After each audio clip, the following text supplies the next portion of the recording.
As he gets set here in the Pro Funny Car Finals, Bernstein against Dale Pulde.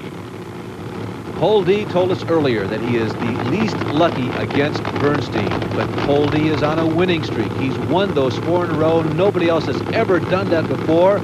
If Pulde in recent history was ever going to beat Bernstein, it would probably be today. But Bob? Yeah, there may be a problem here. They've raised the bodywork off of Bernstein's car and begin to go to work in the engine compartment. Now, it's kind of interesting. There's a time element that's involved here, and Pulde has kind of an option as he sees what's going on. Will he kind of rush Bernstein and the crew? Will he move up in stage? Or considering what is at stake and how much these guys both want to beat the other one, will Pulde hold back a little bit maybe and delay just a bit on that staging? Let's see how he plays it. Well, the crew's scrambling around here. They've gotten a tool or a wrench or something and are working on the engine, it looks like.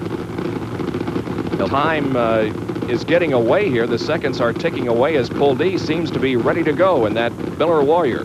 Well, like with Glidden, whom we just saw, Pulde has also racked up a lot of consistency in terms of ETs in this meet so far. 5.8, 5.7, 5.7 in his last 3 rounds. Now I think the Bernstein and the Tempo is ready to go.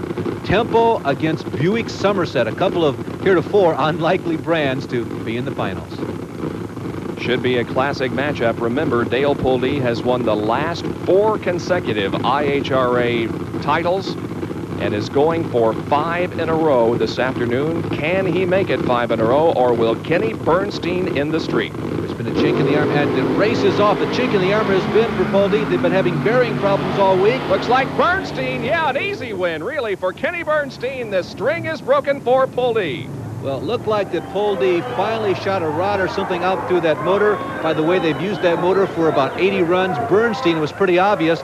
He's been running lean, particularly the last couple of runs. You see a lot of flame shooting out, but he took the shot, they took the chance, and it looked like it worked as Pulde scatters one, and Bernstein with the flames firing out pulls off a championship. Bernstein with a 5.723 ET and a 246.57 mile-an-hour run. Kenny's crew goes to congratulate him at the far end of the drag strip, and Dale Pulde's crew also goes down there.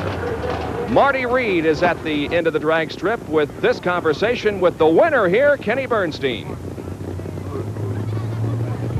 My man Doobie.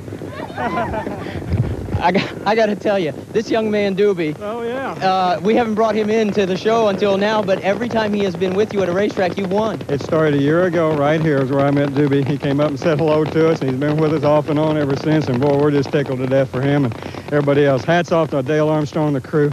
Super job all weekend, and they had some fast work up there with some vice grips, so the vice grips made a fast run. You ran 5.72, very consistent all day long. Well, that was it. We tried some things over the weekend, new stuff to try to make the Budweiser King Motorcraft Tempo get a little more responsive, but it didn't work, so Dale take it right back where it's been all year, and we worked it out today. Doobie, you going to ask for a big pay raise now that you keep winning? I don't know.